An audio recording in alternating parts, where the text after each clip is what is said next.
देखियो ई जुड़ शीतल में अहाँ के अपना सबके बड़ी भात होइया तऽ ई खेबो करै छी आ राति भोर में अहाँ के जेना चूल्हा के पूजा होइ छन तऽ से बना रहल छी, बन के तैयार अछि।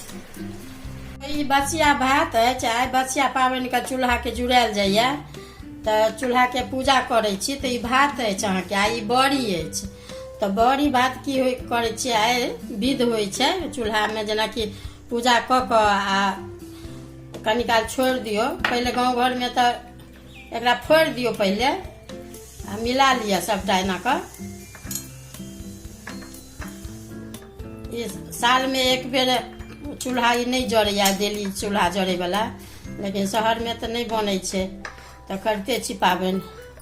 तऽ ई मिला लेलहुँ बड़ी भात। आब ई जेना कि कोनो पत्ता लऽ लेब, पत्ता पर जेना कि ई जेना मुँह अछि ने ई चूल्हा के अथी उजकुन कहियो, जेना माटि वाला गाँव घर में तो उजकुन कहै छै, तऽ इहो उजकुने भेल। कम से कम जरायब तऽ 2 घंटा कम नहीं किछु बनेबाक छै एहि पर। आइ धियो पुता के जुड़बै छै, माथ पर पानि दऽ कऽ से ई सब देखियो सबटा पत्ता अथी कऽ लेलहुँ। आब एहि पर ने से बड़ी भात या दऽ रहल छियै।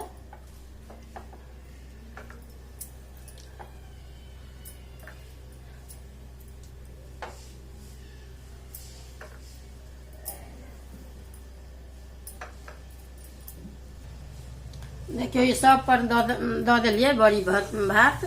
तऽ आब ई जेना कि ई जल अछि ने, तऽ ई जलो कनिक अहाँके जेना कि दऽ दियौ ने ई साइड में, एना कनिक एको बूंद खसि पड़बाक चाहिए।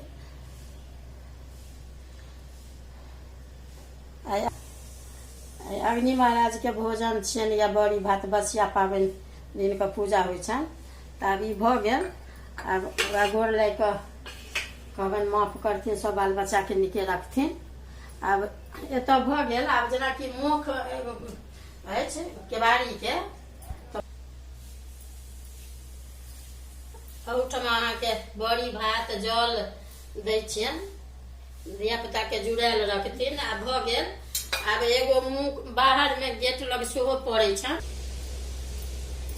ई बाहरक गेट अछि मुख, तऽ ओहिठाम दऽ रहल छियै। आ ई छोड़ि देबै, अपन चुटी पिपड़ी खा लै छै, आ नहीं तहन समेट कऽ ने से गाय के दऽ देबै। एहिमे झाड़ू ताड़ू पैर तैर नहीं लगबाक चाही।